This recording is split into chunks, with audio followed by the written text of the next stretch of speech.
राधे राधे। कैसे हैं आप सभी। आज की इस वीडियो में हम करने वाले हैं कामिका एकादशी व्रत कथा। कामिका एकादशी फाल्गुन मास की कृष्ण पक्ष की एकादशी को आती है। इस व्रत को करने से पापों का नाश होता है और भगवान विष्णु की कृपा होती है। व्रत कथा प्राचीन समय की बात है। अलकापुरी नामक नगरी में राजा पुष्पभद्र राज्य करते थे। वे बहुत धर्मात्मा, दयालु और प्रजापालक थे। एक बार वे शिकार खेलने वन में गए। वहां उन्हें प्यास लगी तो वे जल की खोज में इधर उधर भटकने लगे। भटकते भटकते वे एक आश्रम में पहुंचे जहां महर्षि लोमस रहते थे। राजा ने ऋषि से जल मांगा। ऋषि ध्यान में लीन थे। उन्होंने राजा की ओर ध्यान नहीं दिया। राजा को क्रोध आ गया और उन्होंने अपशब्द कह दिए तथा बिना जल पिए ही वापस चले गए। जब ऋषि का ध्यान टूटा और उन्हें राजा के आने का पता चला, तब उन्होंने ध्यान योग से जाना कि राजा ने उनका अपमान किया है। ऋषि ने क्रोधित होकर राजा को श्राप दे दिया। हे राजन, तुमने प्यास होने पर भी अहंकारवश मेरा अपमान किया है, अतः तुम अगले जन्म में राक्षस योनि को प्राप्त होगे। श्राप के प्रभाव से राजा का देहांत होने के बाद वे राक्षस योनि में जन्मे। उन्हें अपने पूर्व जन्म की बातें स्मरण थीं। वे ऋषि के श्राप से दुखी होकर मुक्ति का उपाय सोचने लगे। तभी देव ऋषि नारद वहां आए। राक्षस ने उनकी शरण ली और मुक्ति का मार्ग पूछा। नारद जी ने उन्हें कामिका एकादशी व्रत करने की विधि बताई और कहा कि इस व्रत के प्रभाव से उसे पूर्व जन्म के पापों से मुक्ति मिल जाएगी। राक्षस ने विधि विधान से कामिका एकादशी का व्रत किया, भगवान विष्णु की भक्ति की और द्वादशी के दिन विधि पूर्वक व्रत का पालन किया। व्रत के प्रभाव से उसके सारे पाप नष्ट हो गए और वह अपने श्राप से मुक्त होकर पुनः राजा पुष्पभद्र के रूप में जन्मा। उसने ऋषि लोमश के पास जाकर क्षमा मांगी। ऋषि ने उसे आशीर्वाद दिया और वह सुखपूर्वक राज्य करने लगा। कथा का सार। इस कथा से हमें यह शिक्षा मिलती है कि हमें कभी भी अहंकार नहीं करना चाहिए और किसी का अपमान भी नहीं करना चाहिए।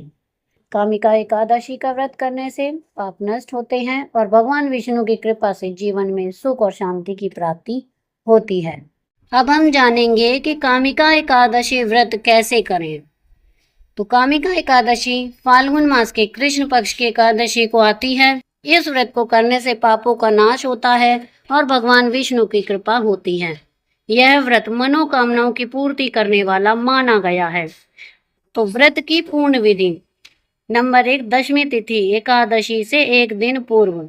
दशमी के दिन सात्विक भोजन करें। दोपहर के बाद अन्न, मांस, मदिरा आदि का सेवन त्याग दें। रात को भगवान विष्णु का स्मरण करें और ब्रह्मचर्य का पालन करें। अब है नंबर 2, एकादशी के दिन प्रातःकाल ब्रह्म मुहूर्त में उठकर स्नान करें, स्वच्छ वस्त्र धारण करें और व्रत का संकल्प लें। संकल्प मंत्र मैं अपना नाम यहाँ पर लेना है। भगवान विष्णु की प्रसन्नता के लिए कामिका एकादशी का व्रत करूंगा या करूंगी। नंबर 3, पूजन विधि। भगवान विष्णु की प्रतिमा या चित्र स्थापित करें, उन्हें गंगा जल से स्नान कराएं और चंदन, अक्षत, फूल, तुलसी दल अर्पित करें। धूप दीप नैवेद्य अर्पित करें। भगवान विष्णु के मंत्रों का जाप करें। ओम नमो नारायणाय या विष्णु, ओम विष्णवे नमः या विष्णु सहस्त्र नाम का पाठ करें। नंबर 4, व्रत का पालन। इस दिन निर्जला या फलाहार व्रत रखें।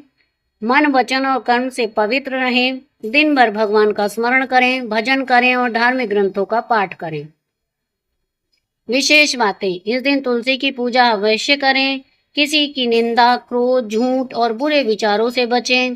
दान करने से व्रत का फल अनेक गुना बढ़ जाता है। नंबर 5, एकादशी की रात्रि में जागरण करें। भगवान विष्णु के भजन कीर्तन करें। यदि संभव हो तो गीता, विष्णु पुराण या विष्णु सहस्त्र नाम का पाठ करें। द्वादशी तिथि व्रत का पारण। अगले दिन द्वादशी को ब्रह्म मुहूर्त में उठकर स्नान करें। भगवान विष्णु की पूजा करें, व्रत का पारण करें। पारण का समय द्वादशी तिथि में ही करें, सूर्योदय के बाद और द्वादशी समाप्त होने से पूर्व।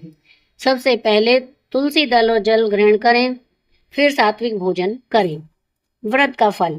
इस व्रत को करने से पापों का नाश होता है, जीवन में सुख शांति आती है, मनोकामनाएं पूर्ण होती हैं और अंत में मोक्ष की प्राप्ति होती है। तो यहाँ पर हमारी ये वीडियो समाप्त होती है। आपको मेरी ये वीडियो कैसी लगी मुझे कमेंट करके जरूर बताएं।